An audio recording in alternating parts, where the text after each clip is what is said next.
Hello, it's Mr. Blackwell here. I'm here to talk a little bit about differentiating instruction a little bit. Differentiated instruction is using different modalities to teach information to students.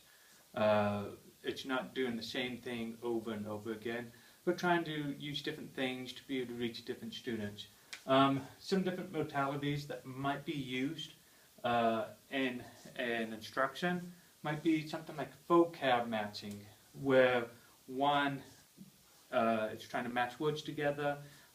Might be good for somebody who needs that text, but also depending on how you do that, right? You might just have a list of words on a paper, and you can draw a line, or you can maybe make a card up, and with words on one card and the definitions on another, so then I'm moving the definitions and cards around. These are different ways to teach the same thing, but it's using those different methods that you might get one student to understand it a little better than another student.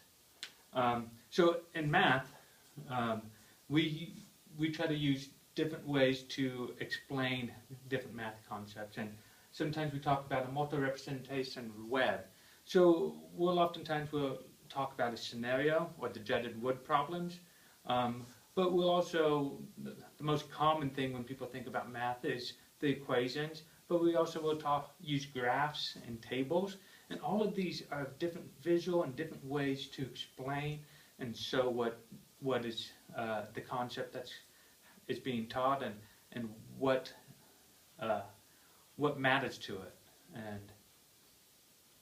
And this can be done through lecturing, or it can be done through group work or individual work. And in group work and individual work, textbooks are oftentimes used. And rounding out a lesson, or closing out a day, something that might be a good other type of differentiated instruction is using some group brainstorming. And this allows students to come together in the teams to talk about what they did that day, what did they feel like worked and what didn't, using some of that metacognitive reasoning, and trying to think of doing some self-evaluation. And that self-evaluation is, once again, another different way of learning.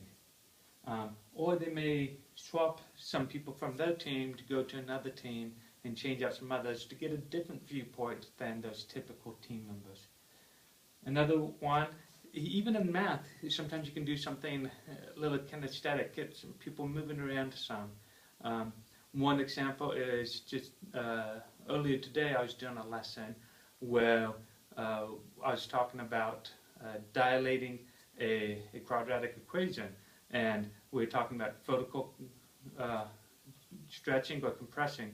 And so I had people stretching up for vertical stretching or compressing down to try to help have that movement to help them remember those vocab words. And so once again, that's kind of a kinesthetic way of learning vocab. And so these are some different differentiated instructions. Of course, there's a lot of different ways to differentiate, and this is not all-inclusive, but just a few examples of different things that I oftentimes will do in my class to help differentiate instruction, try to reach different kids.